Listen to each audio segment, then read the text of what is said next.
घटनाक्रम हो रही है, बिहार उसको देख रहा है और बिहार अप्लाई भी कर रहा है। वो स्थानीय नीति की बात हो, नियोजन की बात हो, तो ये चीज़ें कहीं ना कहीं झारखंड के छोटे से आंदोलन को बिहार के लोग, बिहार के बड़े नेता बड़ा अच्छा तरीके से देख रहे हैं और उन चीज़ों को वहाँ उसमें सारे जिलों का बहाली होना। देखिए, अगर ये नियमता है कि जिलावार बहाली है और उसमें उसी ज़िले के लोगों का होना चाहिए तो उनको उनका हक मिलना चाहिए। अगर वो जिलावार बहाली स्पेशल अगर किसी जिला विशेष के लिए है तो निसंदेह जिला का हक बनता है। पलामू प्रमंडल झारखंड का एक विशिष्ट हिस्सा है और एक बहुत बड़ी आबादी इस क्षेत्र में बसाव करती है।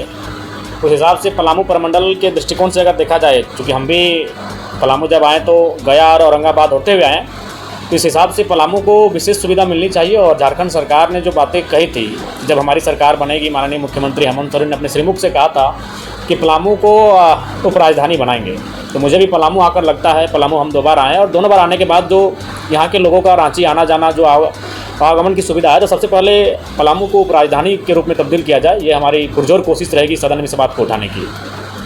और निसंदेह चूँकि हम लोग एक विजन के साथ चले हैं 2029 को लेकर, तो उसके लिए झारखंड का हर एक जिला, झारखंड का हर एक ब्लॉक, झारखंड का हर एक प्रमंडल, वहाँ से हमें अपार जन समर्थन की आवश्यकता है और उसी लक्ष्य को लेकर हम लोग घर से निकले हुए हैं। इस बार क्या उम्मीद है? देखिए, उम्मीद तो यही लेकर आए हैं कि जिस प्रकार से हम लोग का प्रदर्शन कोयलांचल में रहा, कोल्हान में रहा, दक्षिणी छोटानागपुर के विशेषकर रांची राजधानी में हमारा जिस प्रकार से प्रदर्शन विधानसभा के चुनाव में रहा, आने वाले समय में पलामू प्रमंडल में भी हमारा प्रदर्शन वैसा रहे, यहाँ भी लोगों का समर्थन हमें वैसा ही प्राप्त हो, ताकि हम पूरे राज्य की आवाज़ को और मजबूती के साथ रख सकें। आज कोई भी लोग अगर परेशानी होती है तो निसंदेह वो डुमरी विधायक को खोजते हैं। तो हम भी कभी कभी हमें भी दुख लगता है कि हमारे पास सदन में भी बातों को रखने के लिए काफ़ी कम समय होता है, एकलौते विधायक हैं। तो इसलिए निसंदेह लोगों को जब समस्या आती है, निसंदेह वो पहला नाम जयराम महतो को याद करते हैं। लेकिन उसके लिए अगर व्यवहारिक रूप से देखा जाए, तार्किक रूप से देखा जाए, तो उसके लिए हमारे विधायकों की संख्या भी ज़्यादा होनी चाहिए। तो इसलिए हम लोग प्रयास करेंगे कि जनता की समस्याओं को हम लोग तभी ज़्यादा मजबूती से रख पाएंगे जब हमारे पास विधायकों की संख्या ज़्यादा होगी, हमारी पार्टी मजबूत होगी। तो इसलिए हमारा लक्ष्य है कि पलामू प्रमंडल में भी विशेष ध्यान केंद्रित किया जाए।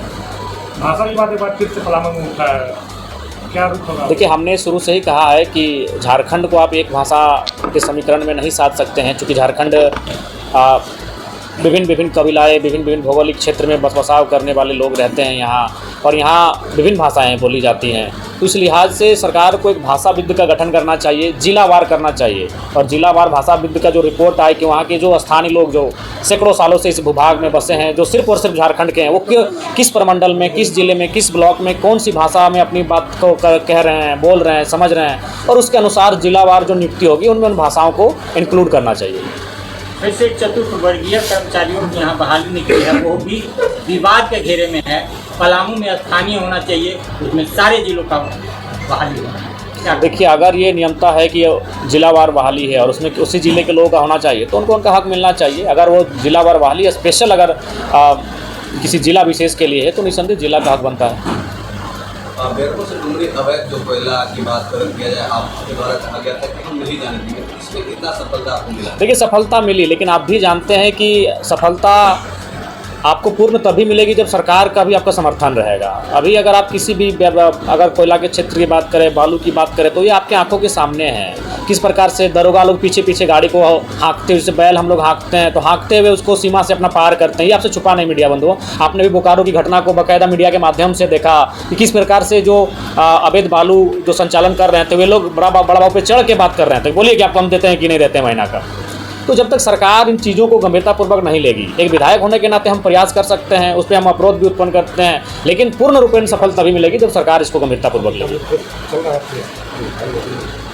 झारखंड सरकार नियुक्ति को लेकर सर, जो युवाओं का नियुक्ति है, दरोगा हो चाहे और भी बहालियाँ, सभी बहालियाँ लेट हो रही है, इस पर क्या आप कहेंगे सर? देखिए, इसमें क्या है कि झारखंड सरकार कहीं ना कहीं विफल रही है। मैया सम्मान योजनाओं के अलावा जितनी भी योजनाएं या फिर जितने भी वादे झारखंड सरकार ने किया था दूसरी बार सरकार आने से पूर्व, कहीं ना कहीं उनमें विफलता दिख रही है। चाहे वह वैकेंसियों की बात हो, उनकी नियमित कैलेंडर जारी करने की बात हो, या फिर जो लोग दोषी या कदाचार करते हुए पाए जाएंगे उन पर दोष सिद्धि के बाद उन पर कानूनी कार्रवाई की बात हो, उन पर कहीं ना कहीं वो फेलियर हो रहे हैं। हर एक एग्ज़ाम को लिखने के बाद रिजल्ट के लिए, तो कभी रिजल्ट में गड़बड़ी के लिए छात्रों को आंदोलन करना पड़ रहा है, उन्हें यहाँ तक भूख हड़ताल, आमरण अनशन का सहारा लेना पड़ रहा है। कभी कभी वो भीड़ आक्रामक हो जाती है, हिंसक हो जाती है। तो ये विषय तमाम बहालियों में देखने को मिल रही है। इसलिए सरकार को संवेदना दिखानी चाहिए, तत्परता दिखानी चाहिए और विशेष जब भी परीक्षा हो उस पर विशेष नज़र रखनी चाहिए ताकि वो परीक्षा कदाचार ना हो उसमें। सर, अंत में ये जानना चाहेंगे कि आप जिस तरह से कहीं पे घटनाएं रात में भी होती है, अभी 12 बजे रात को आप ले गए थे घटनास्थल पे और आपको जाकर के थाना प्रभारी महोदय को फोन किया, उसके बाद उनके द्वारा कहा गया कि वो सेफ जगह नहीं है, आप वहाँ से चले आइए। तो सर, आपकी सुरक्षा के लेकर लगातार आपकी पार्टी के द्वारा कई नेताओं के द्वारा अमित शाह को आवेदन लिख करके दिया गया, सुरक्षा की मांग की गई। उसके अब तक क्या आप लोगों को उधर से देखिए उस पर हमारा कोई संज्ञान नहीं है। वो हमारे पार्टी के नेता होने के नाते उनको ऐसा लगता है जी, तो उन्होंने अपने प्रयास किया है। बाकी उसमें हमारा कोई दिलचस्पी नहीं है सुरक्षा को लेकर। और जहाँ तक सवाल है उस दिन की बात, तो अभी बोकारो के जो एसपी थे उन्होंने जो मीडिया में बयान भी दिया था कि सुरक्षा के कारणों से, लेकिन जब हम उनसे पर्सनली मिले, चूँकि अब वो बोकारो के एसपी है नहीं, तो हमें भी बात करने में कोई गुरेज नहीं। उन्होंने कहा कि विधायक जी आप भी जानते हैं हम लोग को सरकार का पक्ष रखना पड़ता है, लेकिन अगर ईमानदारी से हमको कहा जाए तो बड़ा बाबू को वहाँ जाना चाहिए था, इतना तो डरपोक नहीं होना चाहिए। एसपी महोदय हम लोग, चूँकि वो भी हमारी उम्र के हैं, हमसे 2 साल सीनियर है, 2 साल पहले वो मैट्रिक लिख के आए हैं, चूँकि अब उनका तबादला वहाँ से हो चुका है, इसीलिए बात हम ये मीडिया में कह रहे हैं। उन्होंने स्पष्ट कहा कि देखिए मीडिया में जो बातें कहते हैं विधायक जी उसको दिल पे मत लीजिएगा, क्योंकि हम लोग की भी बाध्यता होती है। लेकिन अगर मेरे भी बात को मैं अगर आपकी जगह होता तो शायद बड़ा बाबू को वहाँ आना चाहिए। तो ये एसपी महोदय ने खुद कहा। हालांकि उन्होंने मीडिया में कुछ और कहा, लेकिन अब वो चूँकि बोकारो के एसपी रहे नहीं, तो इसलिए बात हम भी मीडिया में शेयर कर रहे हैं। अच्छा जयराम जी, लगातार जब जनता दरबार आप लगाते हैं तो कहीं ना कहीं इस पलामू प्रमंडल के लोग भी जो है आपकी समस्या लेकर वहाँ पहुँचते हैं। तो आज पलामू प्रमंडल के दौरा पे हैं, क्या लगता है कि वैसे कुछ समस्या आप तक? बहुत सारी समस्याएं आ चुकी है जी। सुबह से ही लोग अपने आवेदन को दिए, अपनी समस्याओं को दिए, उनको हम लोगों ने अपने फाइल में रख लिया है। और जैसे ही हम कार्यक्रमों से फुर्सत हो जाएंगे उसको पढ़ेंगे और उसके बाद देखेंगे कि किस विभाग से संबंधित फाइलें हैं, उस विभाग से हम टेलीफोनिक भी बात करेंगे और अपने लेटर हेड के माध्यम से उनसे पत्राचार भी करेंगे। क्या लगता है कि जिस तरह से आज पलामू प्रमंडल का दौरा है, तो इसी तरह से हर जगह पे आप जो है जेल कैंप को एक अग्रसर रूप देने के लिए तैयार हैं कि क्या रणनीति? निसंदेह हमने तो अभी फिलहाल, चूँकि अब ये बारिश का मौसम है, इसलिए सब लोग खेती-बाड़ी में, झारखंड खेती-बाड़ी प्रमुख राज्य है, तो फिर जैसे ही बारिश और खेती-बाड़ी का मौसम समाप्त होगा उसके बाद फिर से हम प्रत्येक सैटरडे संडे को किसी अन्य जिला का दौरा करेंगे, वो जिला जो हमारे कोयलांचल से बाहर हो। जैसे आज हम पलामू में हैं, तो हो सके अगला बार लातेहार में होंगे, अगला बार गढ़वा में होंगे, लोहरदगा में होंगे, साहिबगंज में होंगे, पाकुड़ में होंगे, दुमका में होंगे, गोड्डा में होंगे। तो इस प्रकार से प्रत्येक संडे को हमारा दौरा रहेगा विभिन्न जिलों में जो कोयलांचल की सीमा से बाहर आते हैं। क्योंकि धनबाद, बोकारो, गिरिडीह तो हमारा रोज़ का आना जाना है। रामगढ़ तक भी हम प्रत्येक दूसरे दिन पहुंच ही जाते हैं। हजारीबाग भी तीसरा चौथा दिन हम पहुंच ही जाते हैं। तो इसके बाहर जो जिले हैं उन पर प्रत्येक सप्ताह हमारा एक विजिट होगा। वहाँ के कार्यकर्ताओं से मिलेंगे, वहाँ के लोगों की समस्याओं से रूबरू होंगे और अपना सार्थक प्रयास करेंगे। झारखंड विधानसभा की तरफ से आपको जो है अदर स्टेट जो है कुछ चीज़ों को सीखने के लिए भेजा गया था, उस क्या चीज़ समझ पाए जो झारखंड में अप्लाई करनी चाहिए? आपको लगता है कि वो चीज़ों में कमी है जो अन्य स्टेटों में है? देखिए अन्य स्टेट जो हम गए हैं वहाँ जो लोकेलिटी है वो स्पष्ट है कि जो अन्य राज्यों से के लोग हैं वहाँ अगर नौकरी के लिए जाते हैं भी सरकारी नौकरी, जैसे मान के चलिए कोई उत्तर प्रदेश का आदमी अगर यहाँ वीडियो बन के आ जाता है या फिर कोई अन्य पदाधिकारी या फिर कोई सरकारी नौकरी करने के लिए आ जाता है, तो निसंदेह आने के लिए किसी को मना नहीं, भारत कुछ % भाई आएंगे, लेकिन वो भाड़े घर में रहेगा। जब उसका नौकरी समाप्त हो जाएगा वो स्वतः अपना फिर जहाँ से वो आया था वहाँ चला जाएगा। ये होना भी चाहिए।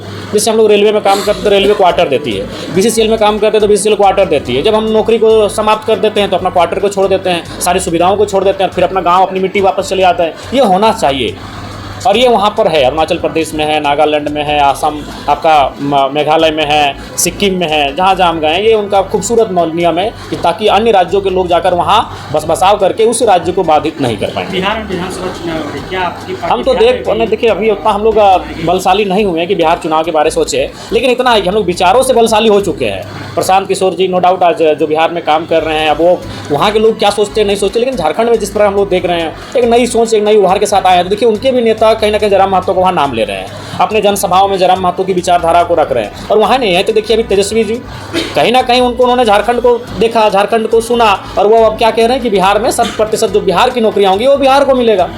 ये तो झारखंड में बोली जा रही थी। जब झारखंड में बोली जा रही थी तो लोग कह रहे हैं चुनाव नहीं लड़ेंगे, लेकिन क्या प्रचार करने जाएंगे?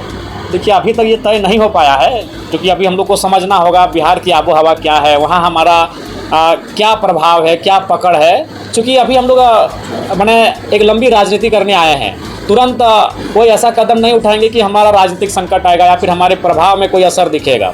लेकिन ये तो सत्य है कि झारखंड में जो चीज़ें घटनाक्रम हो रही है बिहार उसको देख रहा है और बिहार अप्लाई भी कर रहा है।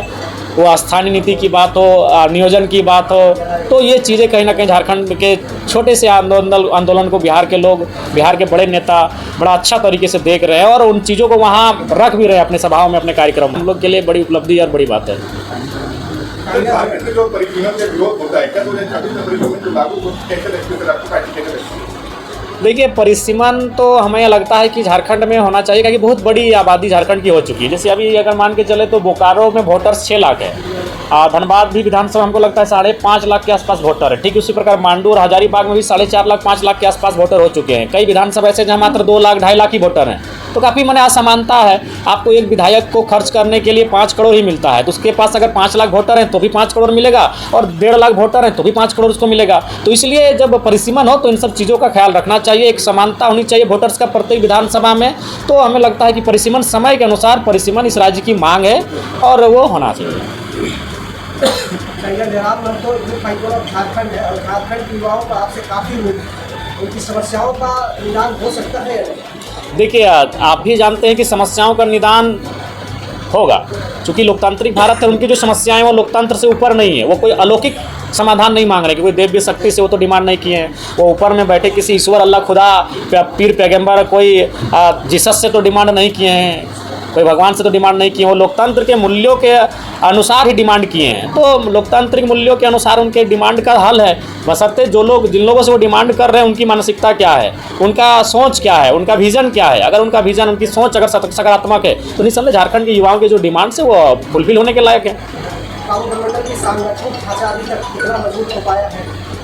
भैया, जिस प्रकार से मैंने कहा कि जो भौगोलिक दृष्टिकोण है ये धनबाद बोकारो की सीमा से काफ़ी परे है, काफ़ी दूरी है, लेकिन उसके बावजूद भी आज सुबह से लेकर हम अभी तक जब से यहाँ हैं, लोगों का अंबार लगा, लोग मिले, अपनी समस्याओं को सुना रहे हैं, यहाँ भी आके अपनत्व का भाव लग रहा है, लोग अपना रहे हैं। तो ऐसा नहीं है, समय लगेगा, संघर्ष ही आपका परिणाम को तय करता है। तो हमारा संघर्ष, हमारी त्याग, हमारी तपस्या ही पलामू प्रमंडल में हमारे पार्टी का जो संगठनिक ढांचा है उसे तैयार करने में सहायक सिद्ध होगा। पलामू प्रमंडल को राजनीतिक हब कहा जाता है, लेकिन यहाँ समस्याओं का देखिए, समस्याएं हर एक राज्य में है, हर एक जिलों में है, हर एक प्रमंडल में समस्याएं